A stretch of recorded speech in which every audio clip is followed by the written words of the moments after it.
What's going on, everybody? Hope you're all having a fantastic day today. Now, ladies and gentlemen, the other day I actually saw something about Arc Raiders, with how the developers were kind of handling the whole development cycle of this overall game, and how it started off as something that wasn't really what they wanted, and gradually grew it into basically the masterpiece that it is today. But I think it's very important that we cover this, because this right here is live proof on how every development team should handle their games nowadays, and how to get true bangers out there when it comes to the gaming scene, instead of these lifeless makeovers. But, ladies and gentlemen, of course, before we go and dive deep, if you guys are interested in more content like this, don't forget to subscribe and hit that bell. Post twice here, once at 8 a.m. and a second time at 5 p.m. Eastern Time. So, of course, like I said, subscribe and hit that bell so you can stay notified.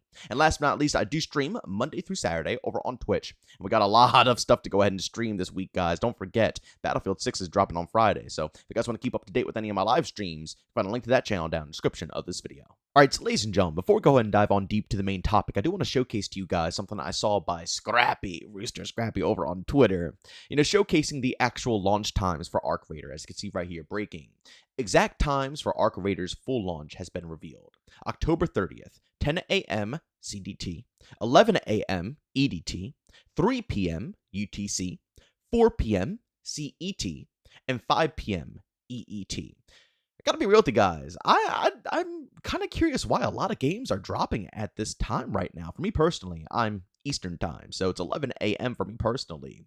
Typically, these games are dropping at midnight, but this is the first year. I don't know, maybe you guys know other games that have dropped in this manner, but a lot of the games that I typically play usually launch at midnight, but recently, Battlefield 6 included is going to be dropping at 11 a.m.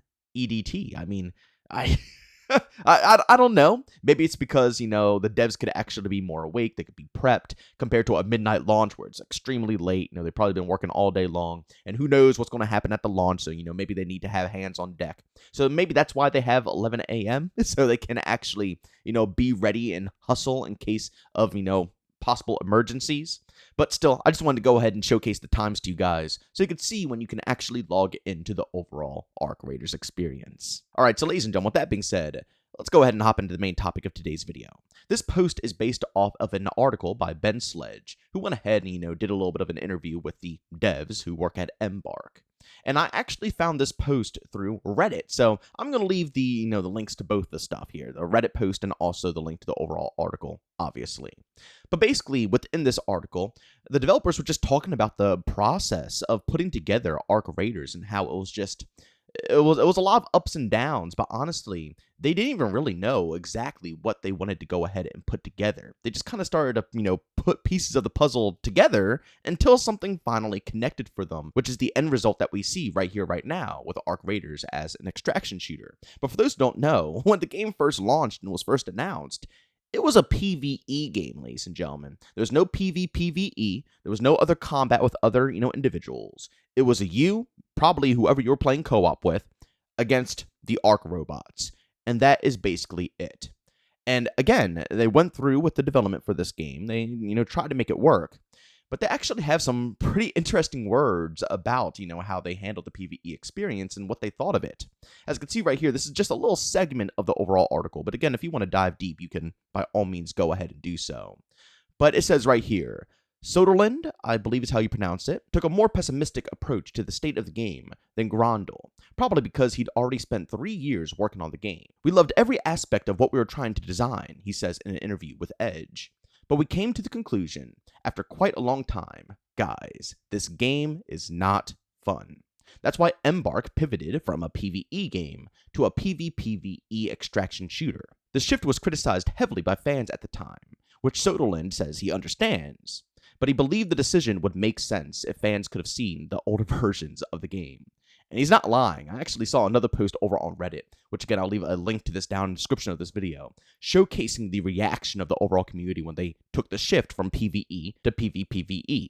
And as guys can see on the screen, a lot of people were not happy whatsoever, and rightfully so, let's be honest here. If the game was marketed and advertised as a PvE style of game, adding in another P is not going to be too good to those players. A lot of the time, people who play those types of games don't want to deal with, combating other individuals. They just want to verse AI. That's it. Well-designed AI. I'm not just saying, hey, just throw anything at them and they'll be happy. No, something like Helldivers. You know what I'm saying? Well-crafted AI, unique, interesting, a story behind it, some lore, so on and so forth. But they don't want to verse other real players, right? So if they're going into the game and that's what it was, I can see why they were a little salty. But at the same time, I'm very happy that they didn't listen and they stuck with their guns and did the shift to a PvPvE extraction shooter, because if they didn't, we would not have the Arc Raiders that we know and love right now. But ladies and gentlemen, I thought this was very important to go ahead and make a video about, because this is exactly what the gaming scene should be doing with their overall projects. A lot of games nowadays are completely rushed out the door. They have a vision, they want to hit that vision, and they want to get it out the gate as soon as possible so they can, get the game out while it's still relevant, just in case that trend might be crumbling away.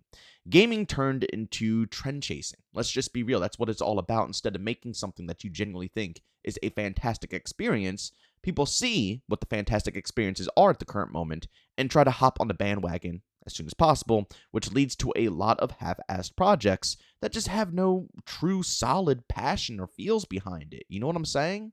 But Arc Raiders, I love how Embark handled this overall project. It's genius, and as I stated, every single development team publisher should be taking notes on how they are getting it done and how they are still able to gain so much freaking success.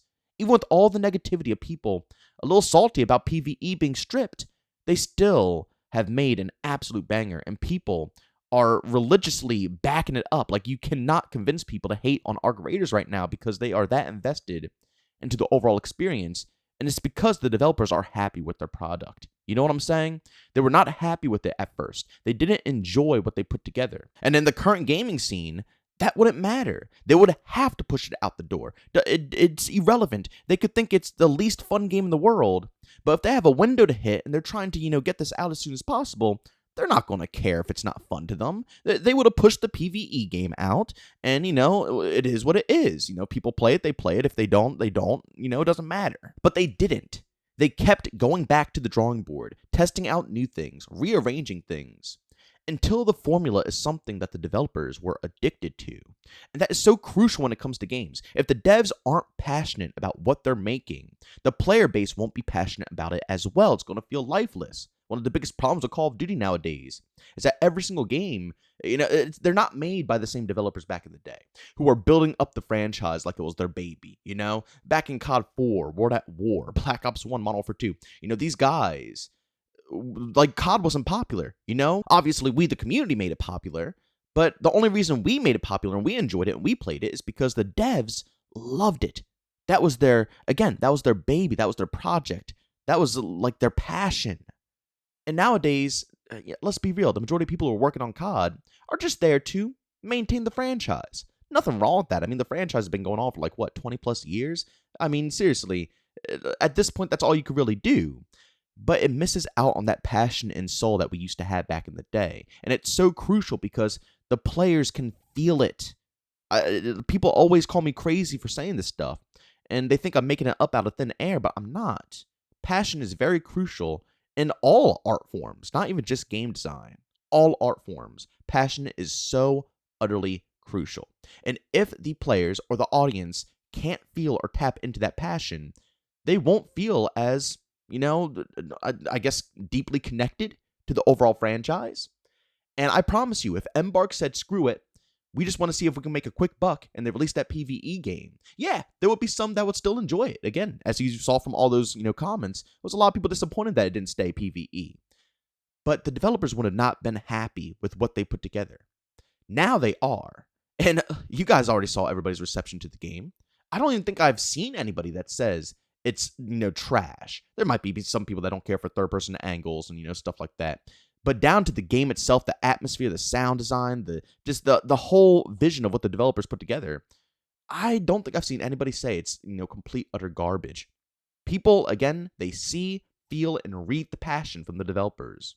And that directly translates into a lot of money, because guess what? People will cough up cash for a game of that quality. But the whole point I'm trying to make here is that this should be a common practice within the gaming scene. not pushing out a product until you're happy with it.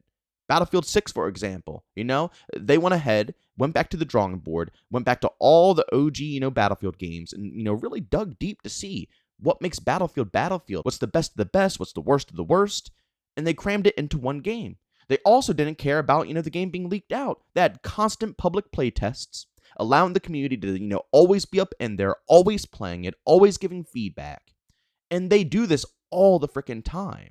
That's why we have the product that we have, right?